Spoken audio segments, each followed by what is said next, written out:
नमस्कार दोस्तों, स्वागत करते हैं आप सभी दोस्तों का इस वीडियो में। दोस्तों, आज की इस वीडियो में हम बात करेंगे गुजरात पुलिस भर्ती 2024 के ऑनलाइन फॉर्म फिलअप के बारे में, जो कि फ्रेंड्स यह नोटिफिकेशन 12,472 पोस्ट के लिए निकाला गया है। तो यदि आप इसके लिए एप्लीकेबल है, एलिजिबल है और आप फॉर्म अप्लाई करना चाहते हैं तो फॉर्म कैसे किस तरह से अप्लाई कर सकते हैं, इसकी जो जानकारी है इस वीडियो में स्टेप बाय स्टेप आपको देखने को मिलेगी, ताकि आप बिना किसी गलती के ये फॉर्म है वो अप्लाई कर सके। तो चलिए वीडियो को शुरू कर लेते हैं।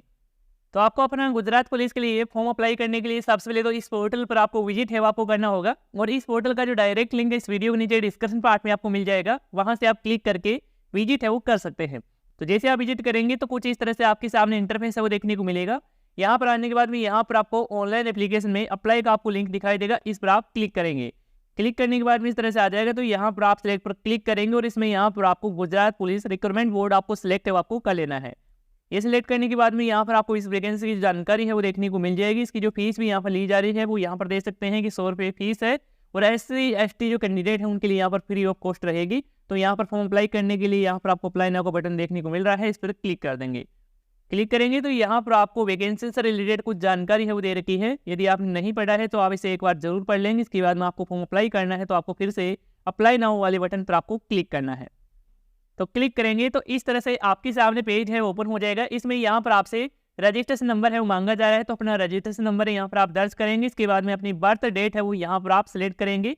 इसके बाद में आपको अप्लाई विद OTR पर आपको क्लिक करना है। यदि आपने OTR कर रखा है तो यहाँ पर आप इसे अप्लाई कर सकते हैं, या फिर आप OTR करना चाहते हैं तो यहाँ पर आप न्यू रजिस्ट्रेशन पर क्लिक कर सकते हैं। यदि आप OTR के बिना डायरेक्ट आप फॉर्म भरना चाहते हैं तो यहाँ पर आप स्किप पर क्लिक करेंगे। तो मैं यहाँ पर डायरेक्ट स्किप पर ही क्लिक कर लेता हूँ। तो क्लिक करते ही इस तरह से आपके सामने एप्लीकेशन फॉर्म है ओपन हो जाएगा। इस एप्लीकेशन फॉर्म में सबसे पहले तो आपको पोस्ट का सिलेक्शन आपको करना होगा यहाँ से। तो इसमें PCI और लोक रक्षक के लिए दिया गया है, तो यहाँ पर आप अलग अलग यहाँ पर टिक कर सकते हैं, और यदि आप दोनों के लिए ही अप्लाई करना चाहते हैं तो यहाँ पर आप बोथ आप सिलेक्ट कर सकते हैं। इसके बाद में यहाँ पर आपको अपनी पर्सनल डिटेल्स आपको फिल करना होगा। तो सबसे पहले तो यहाँ पर आप टाइटल चुनेंगे, अपने नाम के आगे मिस्टर मिसेज जो भी लगाना चाहते हैं वो यहाँ पर सिलेक्ट करेंगे। इसके बाद में सर नेम है वो यहाँ पर आपको पहले डालना होगा। इसके बाद फर्स्ट नेम है अपने नाम का वो यहाँ पर आप दर्ज करेंगे। इसके बाद में अपने पिता का जो नाम है वो यहाँ पर आपको फिल करना है, और यदि कोई विवाहित महिला है तो हस्बैंड का जो नाम है वो यहाँ पर आपको फिल करना होगा। इसके बाद मदर का नाम है वो यहाँ पर आप फिल करेंगे। इसके बाद जेंडर का चेंज करेंगे, मेल फीमेल जो भी है वो यहाँ से सिलेक्ट करेंगे। अपनी डेट ऑफ बर्थ है वो यहाँ से आप फिल कर देंगे अपनी 10th क्लास के मार्कशीट के अकॉर्डिंग। इसके बाद में आपको मैरिटल स्टेटस का चेंज करना है। यदि मैरिड है तो मैरिड सेलेक्ट करेंगे, अनमेरिड है तो अनमेरिड आप सिलेक्ट करेंगे। इसके बाद में कैटेगरी का चेंज करेंगे, SC ST OBC जनरल जो भी कैटेगरी है वो यहाँ से सिलेक्ट करेंगे। इसके बाद में आपको अपना जेंडर है वो फिर से आपको सिलेक्ट करना होगा। यदि आप SC ST कैटेगरी से बिलोंग करते हैं तो आपको अपनी कास्ट सर्टिफिकेट यानी कि जाति प्रमाण से संबंधित जानकारी भी यहाँ पर आपको फुल फिल आपको करना है। तो सबसे पहले तो यहाँ पर आपको अपने सर्टिफिकेट के नंबर है वो यहाँ पर आप फिल करेंगे। इसके बाद में आपका कास्ट सर्टिफिकेट है वो कब क्या इशू किया गया है वो यहाँ पर डेट यहाँ पर फिल करेंगे। इसके बाद में आपका जो कास्ट सर्टिफिकेट है वो कहाँ से यहाँ पर जारी किया गया है वो यहाँ पर आप स्टेट सिलेक्ट कर लेंगे। इसके बाद में आप नीचे की तरफ आएंगे और यहाँ पर आपको कम्युनिकेशन डिटेल्स यानी कि अपनी एड्रेस संबंधी जानकारी है वो यहाँ पर आपको फुल फिल आपको करना है। तो सबसे पहले तो यहाँ पर आपको अपना प्रेजेंट एड्रेस वो फिल करेंगे, अपना स्टेट सेलेक्ट करेंगे, अपना डिस्ट्रिक्ट का चेंज करेंगे, जो भी डिस्ट्रिक्ट है वो यहाँ से सिलेक्ट कर लेंगे।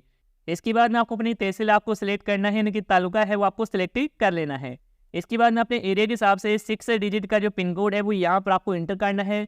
इसके बाद में मोबाइल नंबर है जो एक्टिव है वो यहाँ पर आपको इंटर कर देना है।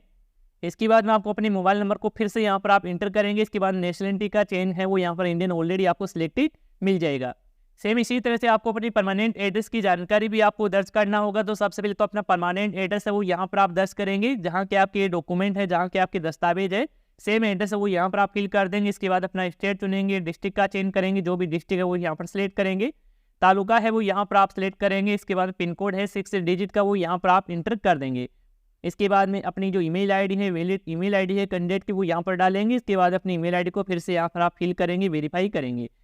तो आप एड्रेस की कंप्लीट डिटेल्स वो फिल कर देते हैं। इसके बाद आप नीचे की तरफ आएंगे, नीचे की तरफ आएंगे तो यहाँ पर आपको अदर डिटेल्स का सेक्शन दिखाई देगा। इसमें यहाँ पर आपको सबसे पहले तो फोटो ID प्रूफ के लिए एक डॉक्यूमेंट आपको सिलेक्ट करना है। तो इसमें आधार कार्ड है, वोटर ID कार्ड है, ड्राइविंग लाइसेंस है, पैन कार्ड है, पासवर्ड है और पासबुक है, और अदर कोई डॉक्यूमेंट है तो वो यहाँ पर आप सिलेक्ट कर सकते हैं। जैसे कि मैं यहाँ पर इसमें आधार कार्ड सिलेक्ट करता हूँ तो आधार कार्ड के जो नंबर है यहाँ पर आपको इंटर करना होगा। ID नंबर आप फिल कर देते हैं। इसके बाद में यहाँ पर आपसे पूछा जा रहा है कि आप खेल के लिए बोनस मार्क्स प्राप्त करना चाहते हैं, तो यहाँ पर आप यस या नो का चेंज कर सकते हैं। तो आपको स्पोर्ट नेम है वो आपको सिलेक्ट करना होगा, जो भी आपने किया हुआ है, जिस लेवल का आपके पास सर्टिफिकेट है वो यहाँ से सिलेक्ट करेंगे। इसके बाद में यहाँ पर आप लेवल चुनेंगे। इसके बाद में यहाँ पर आपने स्पोर्ट में कब क्या पार्टिसिपेट किया है वो यहाँ पर आप ईयर है वो यहाँ पर फिल करेंगे। और आपका ये जो स्पोर्ट सर्टिफिकेट है वो कहाँ से इशू किया गया है, किस संस्था से किया गया है, उसका नाम है वो यहाँ पर आप फिल करेंगे। यदि नहीं है तो यहाँ पर आप इसमें नो का ही चेन है वो रखेंगे। इसके बाद में यहाँ पर आपसे पूछा जाएगा कि आपका कंप्यूटर में बेसिक नॉलेज है, तो यहाँ पर आप यस या नो का चेन कर सकते हैं अपने अकॉर्डिंग। इसके बाद में यहाँ पर आपको विधवा महिला के लिए दिए गए हैं, यदि कोई महिला फॉर्म भर रही है और विधवा है तो यहाँ पर आप यस या नो का चेन कर सकते हैं।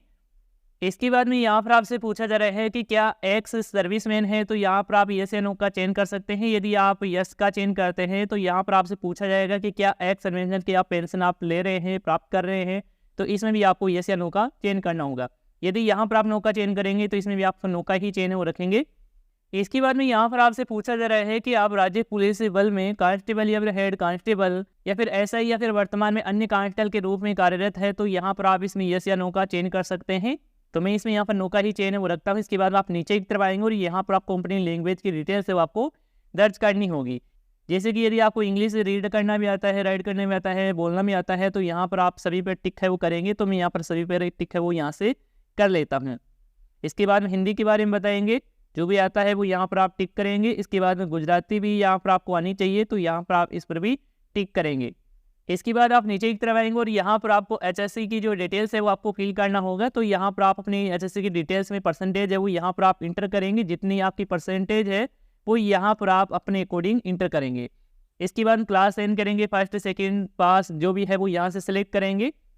इसके बाद में यहाँ पर आपको इंस्टीट्यूट का नाम है, बोर्ड का नाम है वो यहाँ पर आपको फिल करना है, स्टेट का नाम है वो यहाँ पर सिलेक्ट करेंगे। इसके बाद में आपको पासिंग ईयर है वो यहाँ पर आपको फिल करना होगा, जिस ईयर में आपने पासिंग किया है वो यहाँ पर ईयर डाल देंगे। इसके बाद में आप कितने अटेम्प्ट पर आपने पासिंग किया है ये वो यहाँ पर आप इसमें नंबर वही यहाँ पर आप डाल देंगे। एक बार में आपने पास आउट कर लिया है तो यहाँ पर आप नंबर 1 डालेंगे। इसके बाद में आपके जो सर्टिफिकेट नंबर है, आपके लास्ट ट्रायल सीट नंबर है वो यहाँ पर इसमें दर्ज कर देंगे। इसके बाद नीचे की तरफ आएंगे और सेम तरीके से आपको अपनी ग्रेजुएशन की कंप्लीट डिटेल्स है आपको फिल करना होगा। तो सबसे पहले तो यहाँ पर आप एजुकेशन डिटेल्स में यहाँ पर आपने जो कोर्स किया है ग्रेजुएशन में वो यहाँ पर सिलेक्ट करेंगे। इसके बाद आपकी जो परसेंटेज कितनी क्या बनी है वो यहाँ पर डालेंगे। इसके बाद क्लास में यहाँ फर्स्ट सेकंड थर्ड है जो भी है वो यहाँ पर सिलेक्ट करेंगे। इसके बाद इंस्टीट्यूट का नाम आ जाएगा, स्टेट सेलेक्ट करेंगे, पासिंग ईयर है वो यहाँ पर डालेंगे, नंबर ऑफ ट्रायल आपने कितने अटेम्प्ट में यहाँ पर पासिंग किया है वो यहाँ पर डालेंगे। इसके बाद में आपको सीट नंबर है वो सर्टिफिकेट नंबर है वो यहाँ पर दर्ज करना है। इसके बाद में नीचे की तरफ आते हैं तो इसमें एडिशनल क्वालिफिकेशन के लिए पूछा जा रहा है, यदि आपने पोस्ट ग्रेजुएशन में पासिंग किया हुआ है तो यहाँ पर आप सबसे पहले एजुकेशन सेलेक्ट करेंगे और यहाँ पर परसेंट, क्लास है, इंस्टीट्यूट का नाम है, स्टेट पासिंग ईयर है वो यहाँ पर आप फिल कर देंगे। इसके बाद नीचे की तरफ आएंगे और यहाँ पर आपको एडिशनल इन्फॉर्मेशन के लिए दिया गया है। तो इसमें सबसे पहले एनसीसी के लिए पूछा जा रहा है, यदि आपके पास एनसीसी सर्टिफिकेट है तो यहाँ पर आप इसमें यस का चेंज करेंगे और एनसीसी सर्टिफिकेट का नंबर है वो यहाँ पर आप फिल करेंगे और प्रमाणीकरण प्राधिकारी की डिटेल्स है वो यहाँ पर देंगे। जो भी एनसीसी सर्टिफिकेट को आपको इशू किया है यहाँ पर आप नाम डाल देंगे। यदि नहीं किया है तो यहाँ पर आप इसमें नो का ही चेन है वो रखेंगे। इसके बाद में यहाँ पर आपसे पूछा जा रहा है कि रक्षा शक्ति यूनिवर्सिटी या फिर नेशनल फोरेंसिक साइंस यूनिवर्सिटी से आपने अपनी बैचलर डिग्री या फिर पोस्ट ग्रेजुएशन आपने पासिंग किया है, डिप्लोमा कोर्स किया हुआ है, तो यहाँ पर आप यस या नो का चेन कर सकते हैं। तो मैं इसमें यहाँ पर नो का ही चेन है वो रखता हूँ। इसके बाद नीचे की तरफ आएंगे और अपनी एचएससी की जो है मार्कशीट है वो यहाँ पर आपको अपलोड करना है और मार्कशीट की साइज यहाँ पर दे सकते हैं कि 1 MB तक आप रख सकते हैं और फॉर्मेट आपको जेपीजी, जेपीईजी और यहाँ पर पीएनजी फॉर्मेट दिया गया है, तो इसी फॉर्मेट में आपको अपलोड आपको करना होगा। तो यहाँ पर अपलोड करने के लिए आप चूज पर क्लिक करेंगे और अपनी मार्कशीट है वो सिलेक्ट कर लेंगे, मार्कशीट का चेंज करेंगे। इसके बाद अपलोड पर क्लिक कर देंगे। जैसे अपलोड करेंगे तो यहाँ पर आपका डॉक्यूमेंट है, आपकी फाइल है वो अपलोड हो जाएगी। यदि आप प्रीव्यू देखना चाहते हैं तो आप प्रीव्यू पर क्लिक कर सकते हैं। इसके बाद नीचे की तरफ आएंगे और यहाँ पर आपको डिक्लेरेशन है वो देखने को मिल जाता है, तो एक बार इसे पढ़ लेंगे अच्छे से। इसके बाद में यहाँ पर आप यस पर टिक करेंगे। इसके बाद हमको सेव वाले बटन पर क्लिक करना है। क्लिक करते ही आपका जो रजिस्ट्रेशन वो सक्सेसफुली हो जाएगा और यहाँ पर आपको एक क्रमांक नंबर मिल चुका है, इसको आप चाहें तो आप नोट कर सकते हैं, नहीं तो आपको आगे का फॉर्म आपको भरना है। तो इसके लिए आपको फिर से ऑनलाइन एप्लीकेशन में आना है और यहाँ पर आप यदि फॉर्म को एडिट करना चाहें, कोई जानकारी कोई गलत फिल कर दी है तो आप अपडेट कर सकते हैं, चेंज कर सकते हैं। इसके बाद में आपको अपलोड फोटो एंड सिग्नेचर, यानी कि आपको अपनी फोटो और सिग्नेचर अपलोड करना होगा। तो यहाँ पर आप इस पर क्लिक करेंगे, फिर से यहाँ पर आपको ये जो एप्लीकेशन नंबर और अपनी बर्थ डेट है वो आपको डालना है। इसके बाद ओके पर आपको क्लिक करना है। तो जैसे आप क्लिक करेंगे तो इस तरह से आपके सामने फोटो और सिग्नेचर अपलोड करने का जो सेक्शन है वो ओपन हो जाता है। तो इसमें सबसे तो अपना पासपोर्ट साइज में फोटो अपलोड करेंगे। फोटो की जो साइज है वो 15 KB है वो रखी गई है। और यहाँ पर आपको डायमेंशन भी यहाँ पर दिया गया है। 5 सेमी आपको हाइट रखना है, यानी कि लेंथ रखना है। और इसकी जो 3.5 सेमी है वो यहाँ पर विड्थ रखना है। तो इसी के अकॉर्डिंग आपको फोटो तैयार करना है और यहाँ पर आप चूज फाइल पर क्लिक करेंगे और फोटो है वो अपलोड कर देंगे।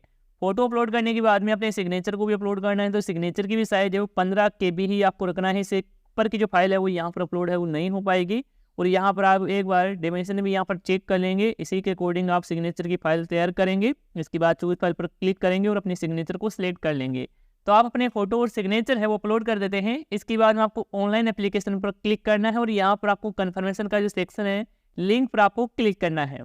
क्लिक करेंगे, अपना एप्लीकेशन नंबर डालेंगे, इसके बाद बर्थ डेट का चेंज करेंगे और यहाँ पर आप ओके बटन पर क्लिक कर देंगे। तो जैसे आप क्लिक करेंगे तो इस तरह से आपके सामने एप्लीकेशन कन्फर्मेशन के लिए देखने को मिल जाता है। तो एक बार अपनी कंप्लीट जानकारी चेक करेंगे, इसके बाद में आपको कन्फर्म एप्लीकेशन पर आपको क्लिक करना है। तो जैसे आप कन्फर्म बटन पर क्लिक कर देते हैं तो आपका एप्लीकेशन फॉर्म है वो सबमिट हो जाता है और यहाँ पर आपको एक कन्फर्मेशन नंबर भी मिल जाता है।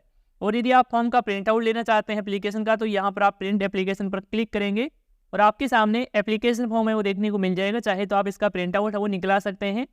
तो दोस्तों इस तरह से आप गुजरात पुलिस भर्ती 2024 के लिए अपना ऑनलाइन एप्लीकेशन फॉर्म भर सकते हैं। यदि आपको एप्लीकेशन फॉर्म भरने में किसी प्रकार की और समस्या देखने को मिल रही है तो आप हमें कमेंट करके बता सकते हैं। धन्यवाद दोस्तों।